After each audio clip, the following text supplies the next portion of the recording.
When I was a small child, I used to watch my mom bake, and I used to love to get up there with her. I help.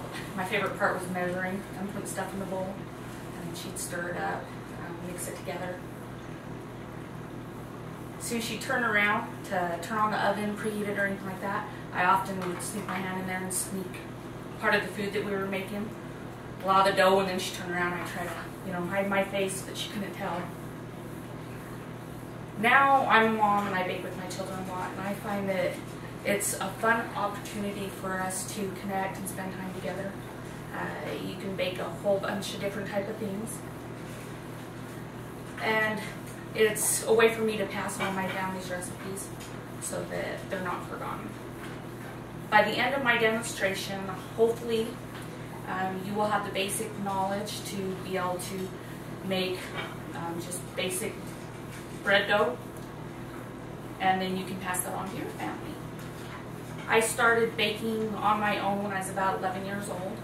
I had several opportunities with different types of people to gain skills from them and teach them. Often I found that my friends' parents didn't teach them how to cook, so they'd come cook with me, or my daughter's friends didn't know how to cook, and so I would teach them how to cook. I noticed over and over that I believe that as new technology came out, such as bread machines, people quit baking as much or doing things homemade, and with the prepackaged mixes, people often forgot to pass on family traditions.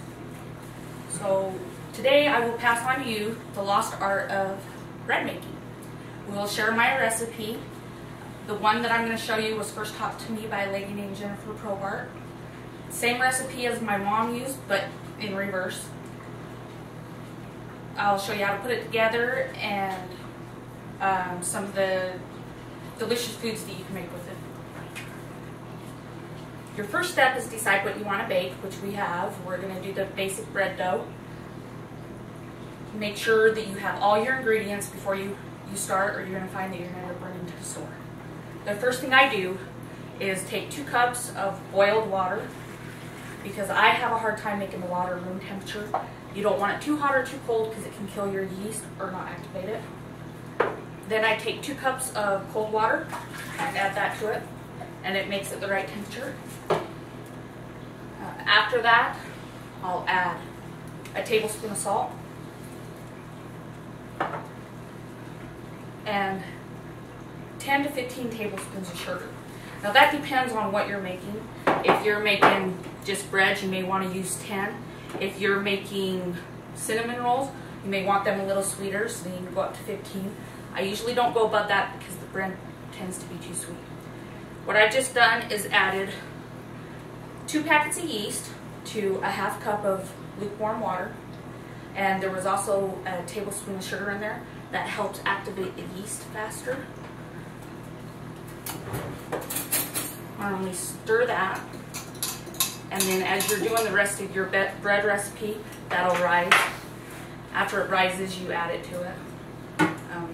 This right here is 10 tablespoons of oil.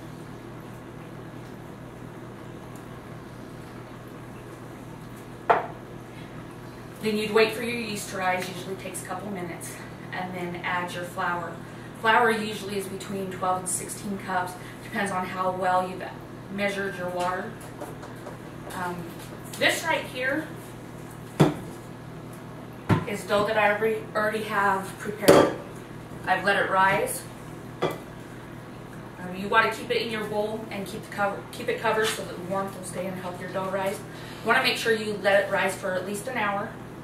I usually let it rise 4 times. I'll punch and knead the dough, get all the air out of it, and make sure I fold it.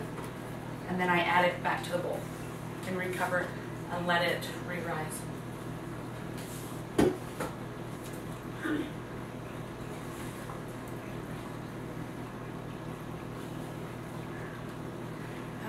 There are numerous items that you can make, such as rolls, bread, and cinnamon rolls. You can do a lot of different things to them. One thing I was gonna make was scones, And I'll show you guys how to do that later tonight when the rest of the dough's rose. This right here is a loaf of bread. You have to, depending on your elevation, you have to watch. I usually bake at 350, the temperature. I have cinnamon rolls. There's an icing recipe I'm going to give you before you leave. I have some cinnamon rolls that are iced and bread rolls. Today I've provided you with ingredients and some techniques that you need to make a basic dough recipe. I demonstrated how to combine the different ingredients, how to knead the dough, and various recipes that you can make with it. The good thing about this recipe is there's a lot of different things you can do. With the advance of technology, families have forgotten to pass down to their future generations traditions and recipes that they have developed over the years. I want to pass mine on to you, and I'm hoping that you'll share it not with just your family, but with friends and relatives. It's not very hard to do, and I think it's pretty simple, so everyone should be able to do it. Creativity is often the result of great recipes and full stomachs. So don't be afraid to experiment with it. Make it your own. You can change it and pass it on to generations of your family.